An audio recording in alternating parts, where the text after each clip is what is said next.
ನಮಸ್ಕಾರ ಸ್ನೇಹಿತರೆ, ನಿಮಗೆಲ್ಲ ಮಮತೆಯ ಜೀವನಕ್ಕೆ ಮಮತೆಯ ಸ್ವಾಗತ. ನಾನು ಮಮತಾ ಶಂಕರಿ. ಇವತ್ತು ಇನ್ನೊಂದು ಫುಡ್ ಬ್ಲಾಗ್ನೊಂದಿಗೆ ನಿಮ್ಮ ಮುಂದೆ ಬಂದಿದ್ದೀನಿ. ಇದು ನಮ್ಮ ಮನೆಯ ಬೆಳಗಿನ ತಿಂಡಿ. ನಾನು ಬೆಳಗ್ಗೆ ದೋಸೆ ಏನು ಮಾಡಿದ್ದೀನೋ ಅದನ್ನು ತೋರಿಸ್ತಾ ಇದ್ದೀನಿ. ಹಾಗೆ ಇದು ಜೋಳದ ದೋಸೆ.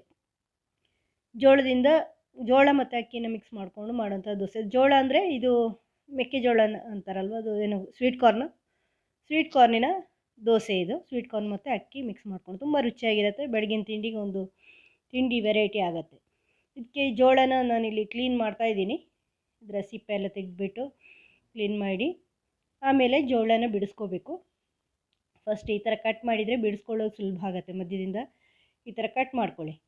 ಜೋಳನ ದೊಡ್ಡದಿರತ್ತಲ್ವ, ಇಲ್ಲಾಂದರೆ ಅದನ್ನು ಬಿಡಿಸೋದು ಸ್ವಲ್ಪ ಕಷ್ಟ ಆಗುತ್ತೆ. ಜೋಳ ಒಂದೊಂದೇ ಬಿಡಿಸೋದು, ಅದನ್ನು ಬೇರೆ ಮಾಡೋದು ಕಾಳುಗಳನ್ನು.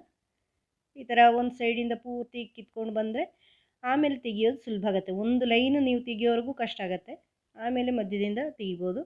ಅದರಿಂದ ಮೊದಲೇನು ನಾನು ಜೋಳದ್ದು ಏನು ಸ್ವೀಟ್ ಕಾರ್ನು ಒಂದು ತಿಂಡಿಗಳು ಮಾಡಿದ್ದೀನಲ್ವ, ಅದರಲ್ಲಿ ತೋರಿಸಿದ್ದೀನಿ. ಈಗ ಅದರದ್ದೇ ಒಂದು ದೋಸೆ ಮಾಡ್ತಾಯಿದ್ದೀನಿ, ಅಕ್ಕಿ ಜೊತೆ ಸೇರಿಸ್ಕೊಂಡು. ರುಚಿಯಾಗಿರುತ್ತೆ ಸ್ನೇಹಿತರೆ. ಬೆಳಗಿನ ತಿಂಡಿಗೆ ಒಂದು ವೆರೈಟಿ ಆಗುತ್ತೆ. ನೀವು ಮಾಡಿ ನೋಡಿ. ಸುಮ್ಮನೆ ಒಂದೇ ರೀತಿ ದೋಸೆಗಳು ಮಾಡಿ ಬೋರ್ ಆಗೋದಕ್ಕೆ ಇದನ್ನು ಮಾಡಿ ನೋಡಿ. ಇದು ಸ್ವೀಟ್ ಕಾರ್ನು ಡಯಾಬಿಟಿಸ್ನವ್ರಿಗೆ ಆಗಲ್ಲ. ಜೋಳ ಅಂದ ಮಾತ್ರಕ್ಕೆ ನೀವು ಡಯಾಬಿಟಿಸ್ನವ್ರು ಉಪಯೋಗಿಸ್ಬೋದು ಅಂದ್ಕೋಬೇಡಿ. ನೋಡಿ, ಜೋಳದ ಕಾಳುಗಳನ್ನು ಬಿಡಿಸಿದ್ದೀನಿ. 1 ಗ್ಲಾಸ್ನಷ್ಟು ಇದೆ. 1 ಗ್ಲಾಸ್ ಹಾಕಿ ಒಂದು ಸ್ವಲ್ಪ ಜಾಸ್ತಿ ಇದೆ. ಅದು ಆಮೇಲೆ 2 ಗ್ಲಾಸ್ ಅಕ್ಕಿನ ತೊಗೊಂಡಿದ್ದೀನಿ. ಚೆನ್ನಾಗಿ ತೊಳೆದ್ಬಿಟ್ಟು ನೆನೆ ಹಾಕಿದ್ದೀನಿ. ಒಂದು 6-7 ಗಂಟೆ ನೆನೆ ಹಾಕಿದ್ದೀನಿ. ನಿನ್ನೆ ರಾತ್ರಿನೇ ನೆನೆ ಹಾಕಿದ್ದೀನಿ. 2 ಗ್ಲಾಸ್ ಇದೇ ಗ್ಲಾಸಲ್ಲಿ ಅಳತೆ ಮಾಡಿದ್ದೀನಿ. ಯಾವ ಗ್ಲಾಸಲ್ಲಿ ಈಗ ಜೋಳ ಅಳತೆ ಮಾಡಿದ್ದೀನಲ್ವ ಅದೇ ಗ್ಲಾಸಲ್ಲಿ ಅಕ್ಕಿ ಅಳತೆ ಮಾಡಿರೋದು ನನ್ನದು. 2 ಗ್ಲಾಸ್ ಅಕ್ಕಿ, 1 ಗ್ಲಾಸ್ ಜೋಳ.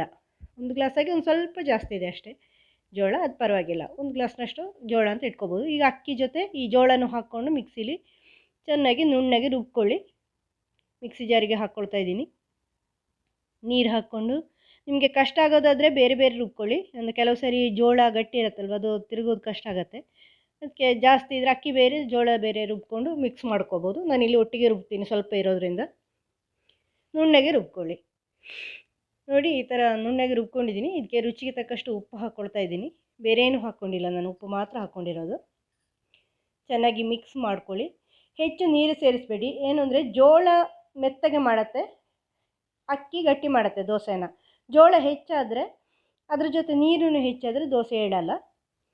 ಅದರಿಂದ ಹೆಚ್ಚು ನೀರು ಹಾಕ್ಕೋಬೇಡಿ. ಈಗ ಹೆಂಚು ಬಿಸಿಯಾಗಿದೆ, ಎಣ್ಣೆ ಹಚ್ಕೊಳ್ತಾ ಇದ್ದೀನಿ. ಎಣ್ಣೆ ಹಚ್ಚಿಬಿಟ್ಟು ದೋಸೆ ಮಾಡಿಕೊಂಡ್ರೆ ಆಯಿತು, ಬೇರೆ ಏನಿಲ್ಲ. ಸಿಂಪಲಾಗಿದೆ. ಚಟ್ನಿ ಜೊತೆ ತಿನ್ನೋಕ್ಕೆ ತುಂಬಾ ರುಚಿಯಾಗಿರುತ್ತೆ ಇದು.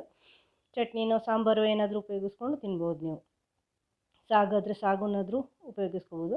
ಎಣ್ಣೆ ಚೆನ್ನಾಗಿ ಎಲ್ಲ ಕಡೆ ಬರೋ ಥರ ಹಚ್ಕೊಳ್ಳಿ, ಇಲ್ಲಾಂದರೆ ಅದು ದೋಸೆ ಏಳಲ್ಲ. ಮತ್ತು ಈ ಕಬ್ಬಿಣದ ಹಂಚಲ್ಲಿ ಏನಂದರೆ ಒಂದು 4-5 ದಿನ ಮಾಡದೆ ಹಾಗೆ ಇಟ್ಟರೆ ಆಮೇಲೆ ದೋಸೆ ಏಳಲ್ಲ. ಈಗ ನನಗೆ ಹಾಗೆ ಆಗಿದೆ. ಒಂದು ವಾರದಿಂದ ನಾನು ದೋಸೆ ಮಾಡಿಲ್ಲ, ಎಲ್ಲ ಚಿತ್ರಾನ್ನ ಈ ಥರದ್ದೇ ಮಾಡ್ತಾಯಿದ್ದೀನಿ. ಅದರಿಂದ ಸ್ವಲ್ಪ ಏಳೋದು ನಿಧಾನ ಆಗಿದೆ. ಅದು ನನ್ನ ಹಂಚಿನ ಪ್ರಾಬ್ಲಮ್, ಅದು ದೋಸೆದಲ್ಲ. ಈ ಥರ ದೋಸೆ ಮಾಡ್ಕೊಳ್ತಾ ಇದ್ದೀನಿ. ತೆಳ್ಳಗೆ ಬೇಕು ಅಂತ ತೆಳ್ಳಗೆ ಮಾಡ್ಕೋಬೋದು ನೀವು. ನೀರು ಇದು ಜೋಳ ಜಾಸ್ತಿ ಇದ್ರೆ ತೆಳ್ಳಗೆ ಮಾಡಿದರೆ ಏಳಲ್ಲ. ಸ್ವಲ್ಪ ಅದು ಇದಾಗತ್ತೆ ನೋಡಿ, ಟೈಟ್ ಆಗುತ್ತೆ, ಅಲ್ಲಿ ಮಧ್ಯದಲ್ಲಿ ಸಿಕ್ಕಾಕೊಳ್ಳುತ್ತೆ. ಇದನ್ನು ಆ ಥರ ತೆಗೆದುಬಿಟ್ಟು ತಿರುವಿ ಹಾಕಬೇಡಿ. ನಾನು ತುಂಬ ತೆಳ್ಳಗೆ ಮಾಡಿಲ್ಲ. ತುಂಬ ತೆಳ್ಳಗೆ ಒಂದು ಮಸಾಲೆ ದೋಸೆ ಥರ ಮಾಡಿದರೆ ಪರವಾಗಿಲ್ಲ, ಇಲ್ಲಾಂದರೆ ಸ್ವಲ್ಪ ತಿರುವಿ ಹಾಕಿಲ್ಲ ಅಂದರೆ ಬೇಯಲ್ಲ. ನೋಡಿ, ಅಲ್ಲಿ ಸ್ವಲ್ಪ ಅಂದ್ಕೊಂಡಿದೆ. ಇದು ನನ್ನ ಹಂಚು. ಒಂದು ವಾರದಿಂದ ನಾನು ಉಪಯೋಗಿಸಿಲ್ಲ, ಅದಕ್ಕೆ ಹಂಗಾಗ್ತಾಯಿದೆ. 4 ದೋಸೆವರೆಗೂ ಹಂಗಾಗತ್ತೆ. ಆಮೇಲೆ 4 ದೋಸೆ ಮೇಲೆ ಅದು ಏಳುತ್ತೆ ತನ್ನಿಂತಾನೆ. ನೋಡಿ, ಒಂದು ಚೆನ್ನಾಗಿರೋ ದೋಸೆ ಆಗಿದೆ. ಈಗ ರುಚಿಯಾಗಿದೆ. ಇದು ಗರಿ ಗರಿಯಾಗಿದೆ. ನೋಡಿ, ಈ ಥರ 1.5 2 ಸೌಟು ಹಾಕ್ಕೊಳ್ಳಿ ಹಿಟ್ಟು. ಸ್ವಲ್ಪ ದಪ್ಪನೇ ಮಾಡ್ಕೊಳ್ಳಿ, ತುಂಬ ತೆಳ್ಳಗೆ ಮಾಡೋದು ಬೇಡ. ಯಾಕಂದರೆ ಜೋಳ ಮೆತ್ತಗೆ ಮಾಡುತ್ತೆ ದೋಸೆನ. ಅದರಿಂದ ತೆಳ್ಳಗೆ ಮಾಡಿದರೆ ಅದು ಏಳಲ್ಲ ಹಿಟ್ಟು ಮೆತ್ತಗಾಗಿರುವಾಗ. ಅದರಿಂದ ನೀವು ತುಪ್ಪನೋ ಎಣ್ಣೆನೋ ಮೇಲೆ ಬೇಕು ಅಂದರೆ ಹಾಕ್ಕೊಳ್ಳಿ. ನಾವು ಹಾಕ್ತಾಯಿಲ್ಲ, ನಾನು ಹಾಕಲ್ಲ, ನಮ್ಮ ಮನೇಲಿ ಯಾರಿಗೂ ಬೇಡ. ಅದರಿಂದ ನೀವು ಬೇಕು ಅಂದರೆ ಹಾಕ್ಕೋಬೋದು ಮೇಲಿಂದ.